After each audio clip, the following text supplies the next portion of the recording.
Okay, you guys, I think we're on. Yay.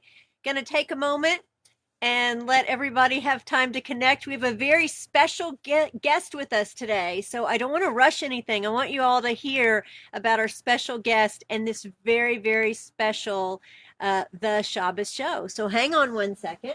Get to our assigned places. Nala's back there keeping a watch on everything. Right, honey? I'm right here. Barry's here. Hi, David. Okay, here they come. Here's Catherine. Here's Lolly. See, they're coming up. Our special guest today has come to us because we've invited her because it's so special tonight. We get to start the book of Exodus. So we're like, yes! Can you imagine a better time to start the book of Exodus than everything that we have all been dealing with this week? All of the darkness. All the darkness. And here we come. So I'll tell you who our guest is, and I'll welcome her, and then I think you're going to discover why she's here. We have with us today our beautiful, talented, amazingly intelligent, and compassionate daughter-in-law, Amberly Mandel. Hi. And she is here, and we are celebrating the Torah portion. And so before we can do one other thing, you can't delve into Torah without putting it in a sacred place, right? So rather than us just starting to spin sacred text, we stop for a prayer. And that's what we're going to do right now. So we happen to keep these at our home for whenever we do stuff like this, just to really give this time we have together, this practice, its own time and space. Baruch atah Adonai Eloheinu melech haolam asher kidshanu b'mitzvotav v'tzivanu la'asok b'divrei Torah. Amen. Amen. So we switch things up a little bit today, and what you may be used to Barry doing, we might switch roles here and there, and then bring Amberly in. But we have to set the stage. But I have to say hi. Okay, Cheryl's here and Lolly. Cheryl says, hi, love this. For my girlfriend, Jill Hirschfeld. This is awesome. Mindy, of course, is here. Hey, wait. Okay. I gotta interrupt you. I thought I was in the Torah portion. What's going on here? Is this a revolution? Is this a coup? If it's a coup, it's the best kind of coup, right? Too soon. So here we go. I'm setting the stage. We're setting the stage. We are looking at Exodus chapter 1, verses 15 to 21. So here goes our story. The king of Egypt spoke to the Hebrew midwives, one of whom was named Shiphrah, and the other Puah, saying, when you deliver the Hebrew women, look at the birth stool. If it is a boy, kill him. If it is a girl, let her live. The midwives, fearing God, did not do as the king of Egypt had told them. They let the boys live. So the king of Egypt summoned the midwives and said to them, why have you done this thing, letting the boys live? The midwives said to Pharaoh, because the Hebrew women are not like the Egyptian women. They are vigorous. Before the midwife can come to them, they have given birth. And God dealt well with the midwives, and the people multiplied and increased greatly. And because the midwives feared God, God established households for them. And and one more quick note. You know, Pharaoh fell into the traps of Puah and Shiphrah because he believed his bias that he was creating himself. And so when you have that word in the Torah that says vigorous, it's been interpreted many ways. And another way it's been interpreted is that they were like animals. And because Pharaoh could easily believe his own spinning tales, he bought into that. And therefore the midwives were able to deliver both sexes, both males and females, easily and well, and allow these babies to all live and keep a genocide from happening. So why is Amberly here? I'm going to let her tell you what she does for a living, but I will tell you, well, no, she'll tell you, what is your Hebrew name, first of all, so that we can get to know you better. My Hebrew name is Shifra. I had the opportunity to choose it myself. I actually want to be a midwife, so I'm on that journey right now to become a midwife. I just graduated from nursing school. Yay! And I'll be starting my career in labor and delivery. And when are you starting that? So you're an RN. No, I'm not registered. I have a GN, so I'm a graduate nurse, and then I take my test on the 26th. On the 26th. Of this month. Yes. Okay. So in 3 weeks. Yeah, and so then I will be a registered nurse, and I'll be in labor and delivery on the 15th of February. Mazel tov. And what hospital, just for grins, so we get to hear this? Texas Health. Texas Health. Mhm. Very exciting. Yeah. And so you're not going to be helping assist with appendixes coming out or broken arms being set. No, definitely not. No, I'll be working in labor and delivery, and then hopefully with some midwives in our community as well. It's wonderful. That is fantastic. So, your name, is there a connection between this week's Torah portion and, I don't know. Yeah, Can't so remember. Shifra was one of the midwives that we'll be talking about today that they mentioned in the Torah portion. So I happen to know that you converted to Judaism, and you were within Temple Emmanuel when you did that. And I know that several of your teachers were so happy to have you. You were like one of the very favorite students, and you were so enthusiastic. And it makes sense that you would have chosen the Hebrew name Shifra. Yeah. I think it was something that was always in my mind. One of the first seders that I had attended in Philadelphia with Eli was actually a social justice oriented seder, and one of the stories that we talked about was the midwives, and this was after I had already decided that this was something that I want to do, and I was like, wow, yes, absolutely. And so it's such a perfect fit, and when I shared it with a few of my teachers and with you, and of course it makes sense. Well, can I sneak my way into the delivery room with you and ask you a couple of questions here? Yeah. So, the only time I've been present for a birth was my own. And I know it only from the perspective of a mom bringing a baby into the world. And I remember the nurses that were by my side to this day, and I never ever saw them after that. And they say that, in our world, there's 2 times that veil gets lifted where we see something more than meets the eye, more than the mundane, and that's during a time when someone passes away. And I was present when my mom passed away very peacefully, and I think that that's true, and when babies are born. But I was really curious about you giving us the perspective about what it feels like in that space when you're bringing life into the world or helping bring life into the world. Yes. I think it's different for everybody. I think my heart really beats for birth, and so I think for me, I feel it so fully, and maybe not in ways that other people do. I think truly, for some, it is a job, and there is so much to be done. I'm also very green.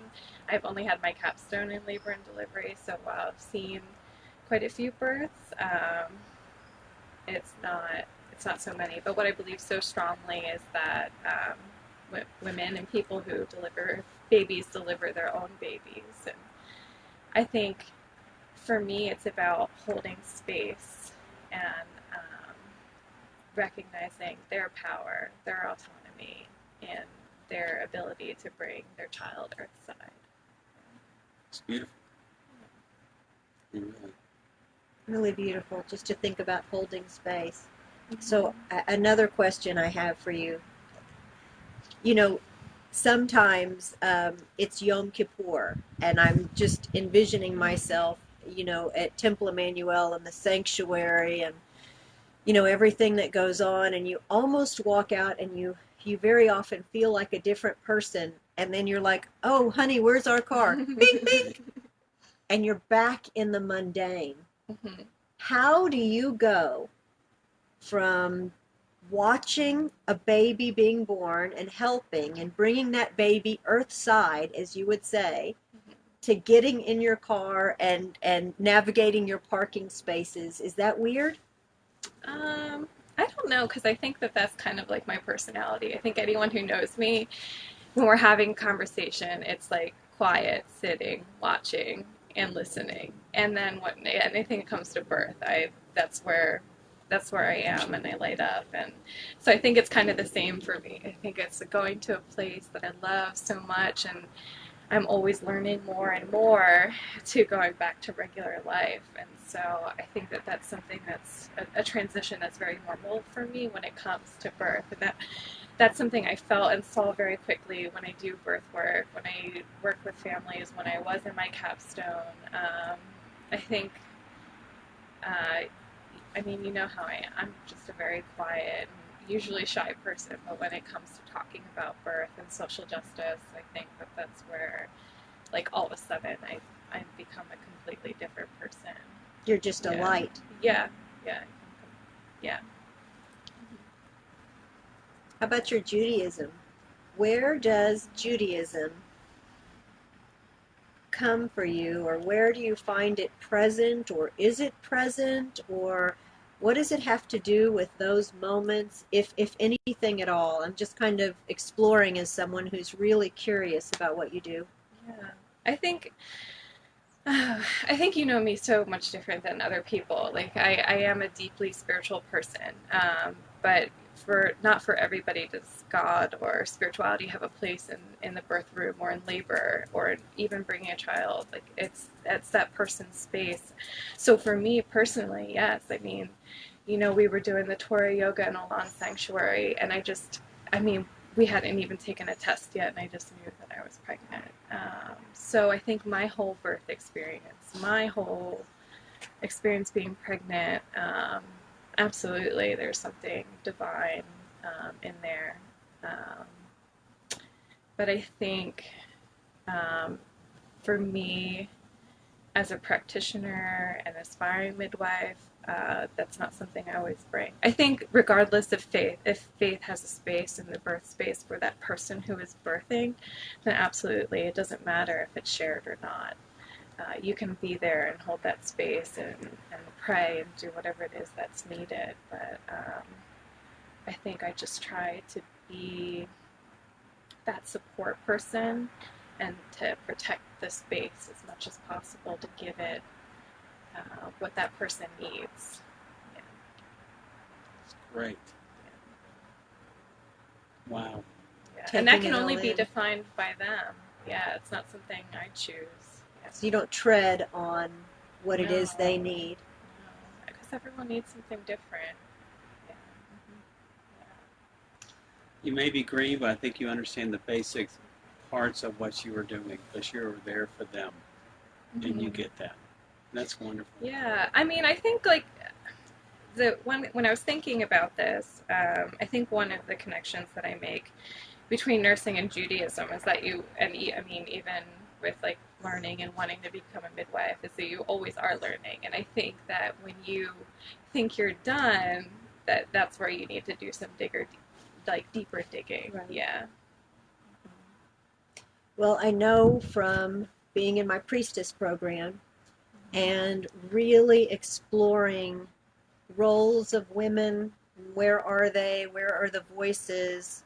What things do we know concretely? What do we know? One thing that we know concretely is that there are gravestones that are marked with women's names, that they are midwives. And that was different from other women. Midwives were looked upon as very wise women, looked to the community in leadership roles. And I can't help but feel that way, that exact same way about you, from all of the history the Jewish women have elevating their midwives to today, elevating all of those who help a woman give birth and bring new life into the world. And we're just so proud of you. And we really wanted a chance to also say that publicly to you. We're so you. proud of you. Yeah, I appreciate that. But when I was thinking, you know, we had talked a little bit before, I was thinking about that.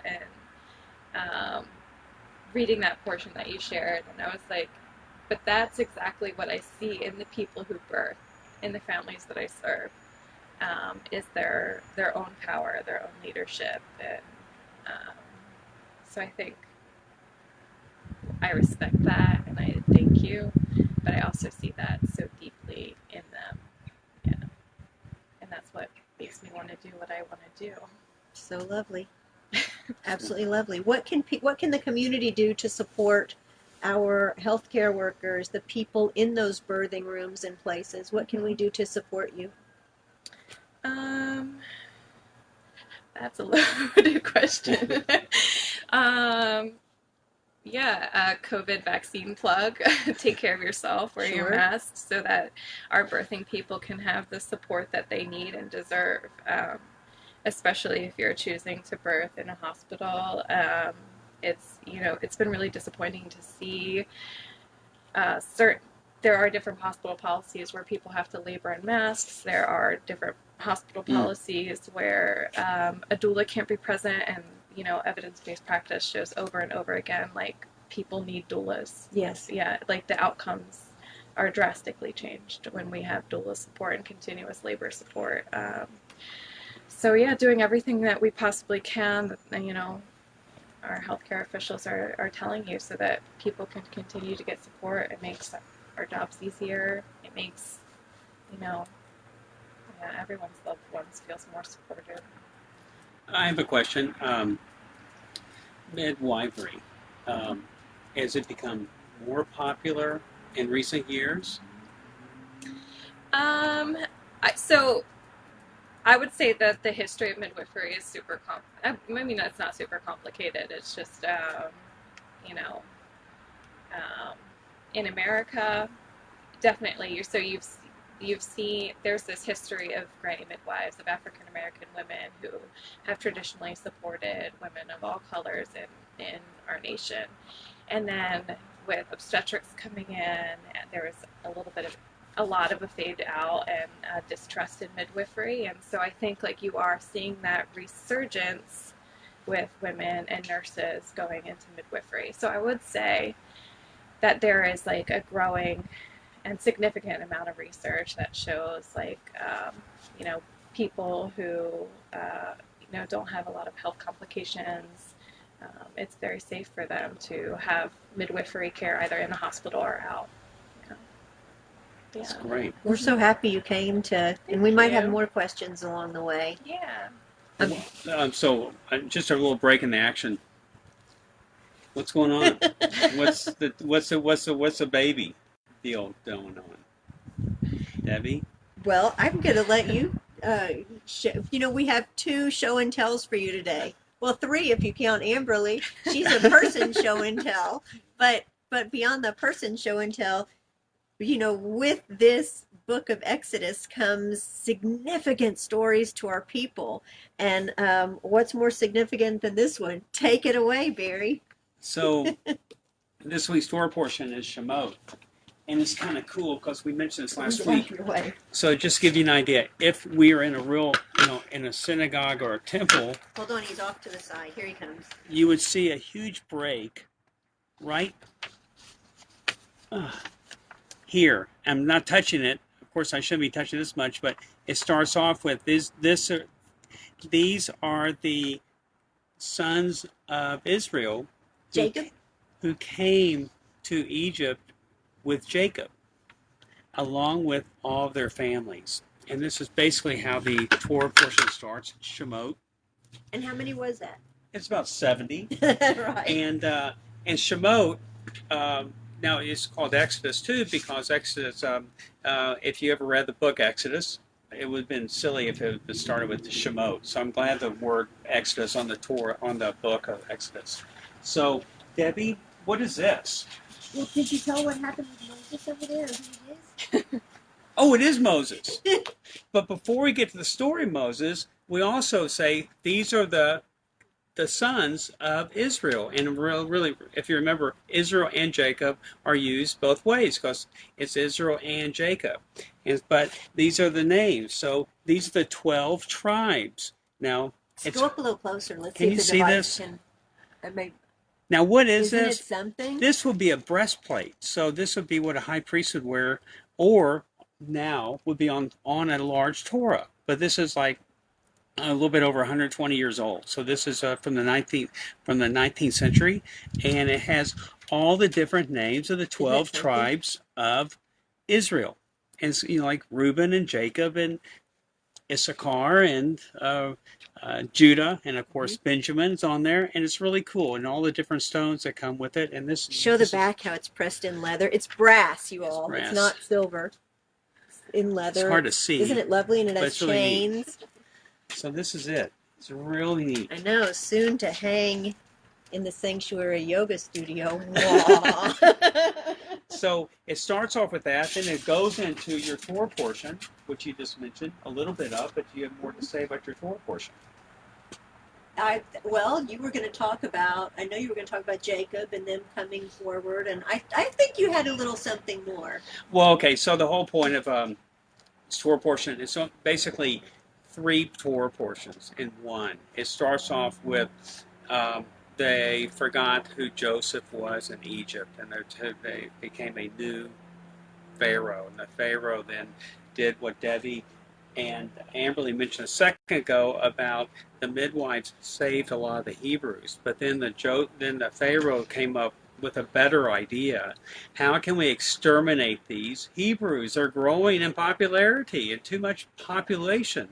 And so they said just throw them in the water. And of course, that's when 3 other women came into play in this Torah portion. It was Jochebed, who was Moses' mother, his sister Miriam, and then they put him in the water, which you see right here. In his basket. In the little basket in the Nile. And guess who finds him? None other than the daughter of the Pharaoh who wants to kill him in the first place.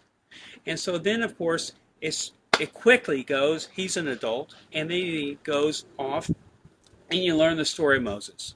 And from now on until all the way till, to say, September, when we do Simchas Torah, we're going to be talking about Moses, because this is the whole story of Moses, the next 4 books of the Torah. And so we just thought we'd show you this picture. Is there anything special about this picture, Debbie? Well, it actually came out of Germany. It's late 1800s, and it's painted porcelain and then fired. It's a really special piece, and there's a few of these. Another one is Ruth, but they're beautiful biblical scenes. So that, different things remind you. I guess everyone has those places in the Torah that just are particularly poignant. But for me, and apparently for Shifra, this is one of the most spectacular. We don't always, week after week, get to hear and chant the names of women in the Torah. So this is a celebratory parashah, I think, for me. I don't want to speak for you. Yeah.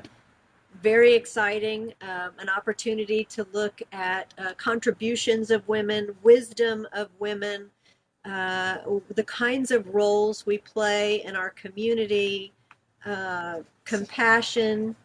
Social justice enacted. Social justice enacted. Yeah. I think you used the word vigorous in the Torah portion about those Hebrew, they're either Hebrew midwives or they could be midwives that are Hebrew, but nonetheless, they were God, they cared about God, and Yes. they believed in God, and they cared about our population. Without them, we all know where we'd be. And thank goodness we have people like you that have joined the healthcare community and have joined, and you want to be a midwife for so long. So long. And you are vigorous, and you took the challenge vigorously. So proud of you. Thank you. Thanks. Who wants to see the challah? Well, is there anything special about the challah? It's not regular. Oh, come on. So, Amberly, what happens to me, I always forget about mentioning about the challah. So I have one real job to say, what about the challah? I always forget about it. Okay, this is really different. Do not laugh at this. Everyone has to start somewhere and try. So these are two, in the Torah originally, you're supposed to have two halot, right? So this is two halot, but they are Shabbat candlesticks and candles. See what you think. And I really wanted to do this week because I felt like we needed some light. And so I wanted to use them with the flame. And so it didn't turn out exactly like I thought, but it's pretty close. But so you can see these are the candlesticks on the bottom and then the braided candles. And then we did pomegranate seeds for the flames. So they're So- not gingerbread men. So they're not. Oh, I'm sorry.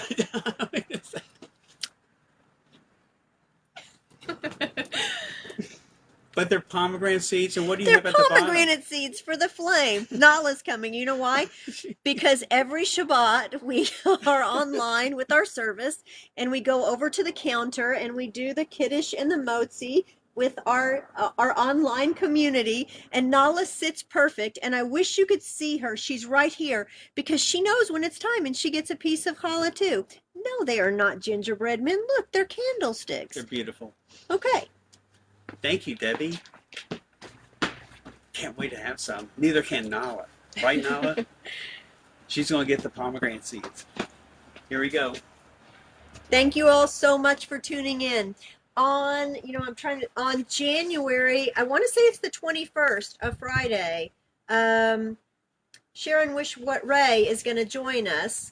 Can't wait to hear about the TJP. And we're so interested in midwifery. We were so interested in what you do. And we are also very interested in what the publisher of a major Jewish publication, what does that look like? How does she do what she does? I don't know. So how does she do is what she does. So this is one reason why I'm not a publisher. So that's coming up. Thank you, Amberly. Thank you. Thanks, Amberly, for being here. Thanks for sharing your story. This is such a great story. Thanks Wow. for having me.